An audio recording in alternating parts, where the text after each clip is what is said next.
আসসালামু আলাইকুম। আশা করি সবাই ভালো আছেন, আমরাও বেশ ভালো আছি। তো আজকে আমার ছেলে মেয়ে এই দেখছেন রান্নাঘরে কি করছে, কাঁচা নুডলস খাচ্ছে। তো কাঁচা নুডলস খাচ্ছে, আবার নুডলস রান্না করেও খাবে। তো রান্নাটা আজকে আমার ছেলে আর আমার মেয়ে করতেছে দেখেন।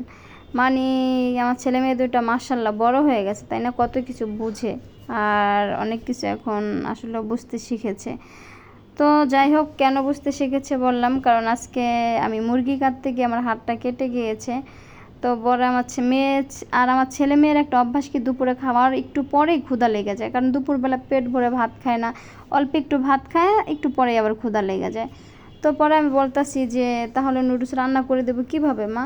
পরে বললাম আমি তো আমার হাত কেটে গেছে, পেঁয়াজ কাটতে হবে, মরিচ কাটতে হবে। তোমার মেয়ে বলতেছে না আম্মা এগুলো কাটতে হবে না, আমরা স্যুপ নুডলস রান্না করব। পরে আমার বলছে পারবে? পরে বলে হ্যাঁ পারবো, আমি আর সাইফান রান্না করব। তো দুই ভাই বোনে গেছে রান্না করার জন্য। তো আলহামদুলিল্লাহ তারা কিন্তু খুব ভালোই রান্না করছিল। দুই ভাই মানে ভাইয়া হলো হেল্প করতেছিল আর বোন হলো রান্না করছিল। তো দুই ভাই বোনে মিলেমিশে রান্না করছে, খুব ভালো লাগছিল দেখতে। আর পাশে কিন্তু আমি ছিলাম, যে আমি পাশে আসলে না থাকলে তো হয় না, যেহেতু আগুনের কাজ এখানে, তো যতই ওরা বলুক না কেন ওরা পারবে। তো ওদেরকে তো একা ছাড়া যায় না, তাই না? আর আসলে আমার ছেলে মেয়ে দুইটা মাশাআল্লাহ বড় হয়ে গেছে, কারণ ভাল লাগছে যে যখন এত ছোট ছোট বাচ্চারা দায়িত্ব নিয়ে কিংবা মা অসুস্থ তখন যদি একটা কিছু করে, তখন কিন্তু ভালো লাগে যে না আমার বাচ্চারা করতে পারছে, তাই না?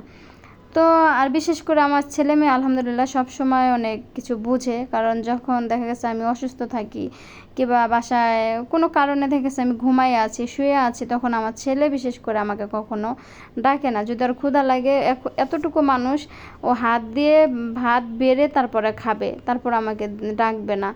আর খেয়ে নিজের প্লেটটা নিজে সুন্দর করে ধুয়ে পরিষ্কার করে রাখবে। মানে এত লক্ষ্মী। তো আমার ছেলে মেয়ের জন্য সবাই দোয়া করবেন।